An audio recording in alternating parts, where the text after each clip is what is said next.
ഇന്ന് കുടുംബജീവിതത്തിൽ ഒരു സന്തോഷമില്ലാതെ വരണ്ടുപോയ ജീവിതവുമായി ജീവിക്കുന്ന അനേകരെ നമുക്കറിയാം, കണ്ണുനീരോടെ, വേദനയോടെ.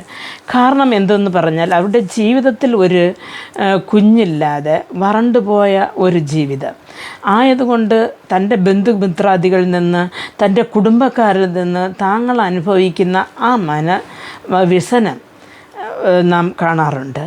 പ്രിയ ദൈവമക്കളെ, 113 സങ്കീർത്തനം 9 വാക്യത്തിൽ സങ്കീർത്തനക്കാരൻ ഇങ്ങനെ പറയുന്നു: അവൻ വീട്ടിൽ മച്ചിയായവളെ മക്കളുടെ അമ്മയായി സന്തോഷത്തോടെ വസിക്കുമാറാക്കുന്നു, യഹോവയെ സ്തുതിപ്പിൻ എന്ന്.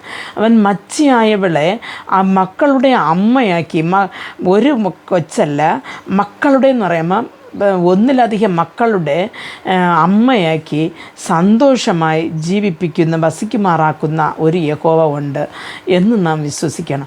എൻ്റെ പ്രിയ ദൈവമക്കളെ, രാവിലെയും വൈകുന്നേരവും നാം ആഹാരം കഴിക്കുന്നത് പോലെ ദിവസവും ഈ വചനത്തെ വായിച്ച് മക്കളില്ലാതെ വിഷമിക്കുന്ന നിങ്ങൾ ഈ വചനത്തെ വിശ്വാസത്തോടെ വായിച്ച് യഹോവയെ സ്തുതിച്ചു കൊണ്ടിരിക്കുമ്പോൾ നാളുകൾ കഴിയുന്നതിന് മുമ്പ്, മാസങ്ങൾ കഴിയുന്നതിന് മുമ്പ് നിർബന്ധമായിട്ട് നിങ്ങൾക്കൊരു അത്ഭുതം കാണുവാൻ ദൈവം നിങ്ങളെ സഹായിക്കും.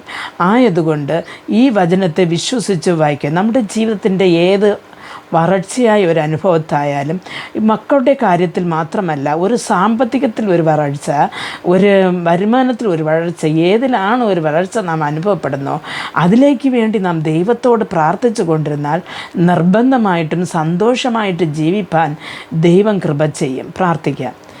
ഞങ്ങളെ അതിവാത്സല്യമായി സ്നേഹിച്ചു വഴി നടത്തുന്ന സ്വർഗസ്ഥ പിതാവേ, ഈ 113 സങ്കീർത്തനം 9 വാക്യത്തിൽ പറയുന്നത് പോലെ കർത്തർ മച്ചിയായവളെ മക്കളുടെ അമ്മയാക്കി സന്തോഷമായി ജീവിക്കുമാറാക്കുന്ന കർത്താവെന്ന് നിൻ്റെ വചനം പറയുന്ന പ്രകാരം കർത്താവ് ഒരു തലമുറയെ കാണുവാൻ നിവൃത്തിയില്ലാതെ വർഷങ്ങൾ കൊണ്ട് കരഞ്ഞും വിലപിച്ചും ഇരിക്കുന്ന ഈ കുഞ്ഞുങ്ങളുടെ ജീവിതത്തിൽ കർത്താവെ നീ ഒരു അത്ഭുതം നടത്തി കൊടുക്കണമെന്ന് പ്രാർത്ഥിക്കുന്നു.